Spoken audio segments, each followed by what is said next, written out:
ഇവിടെ അദ്ദേഹം പറഞ്ഞത് ഈ ചികിത്സയുമായി ബന്ധപ്പെട്ട് 5.5 ലക്ഷം ആളുകൾക്ക് 5.5 ലക്ഷം വെച്ച് ഓരോ ആളുകളും കൊടുക്കുന്നതാ. എന്റെ പ്രിയപ്പെട്ട സുഹൃത്ത്, നിങ്ങൾ എവിടുന്ന സംസാരിക്കുന്നത് എനിക്ക് മനസ്സിലായിക്കൂടാ. ഈ രാജ്യത്ത്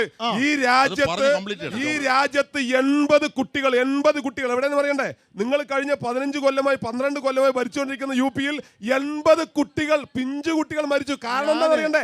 ആശുപത്രിയിലേക്ക് കൊടുക്കേണ്ട ഗ്യാസ് കുട്ടി, ആ ഓക്സിജൻ സിലിണ്ടറിന് പൈസ കൊടുക്കാതെ 80 കുട്ടികൾ മരിച്ചത്. ഇതാണ് BJP ഭരിക്കുന്നിടത്ത് എവിടെയും ഈ പറഞ്ഞ വികസനമില്ല എന്നുള്ള ഏറ്റവും വലിയ തെളിവല്ലേ? നിങ്ങൾ UP ഞാൻ പൂർത്തിയാക്കട്ടെ.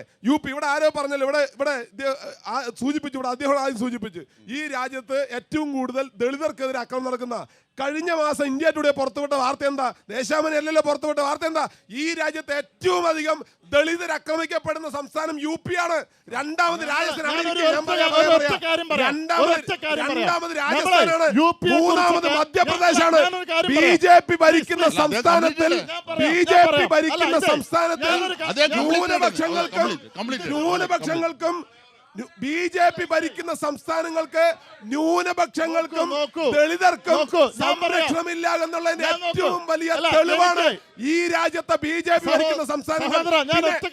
പിന്നെ BJP-യും കോൺഗ്രസും തമ്മിൽ ഡീലിനെ കുറിച്ച് പറയുമ്പോ നിങ്ങൾ വേറെ വർത്തമാനം പറയണ്ട.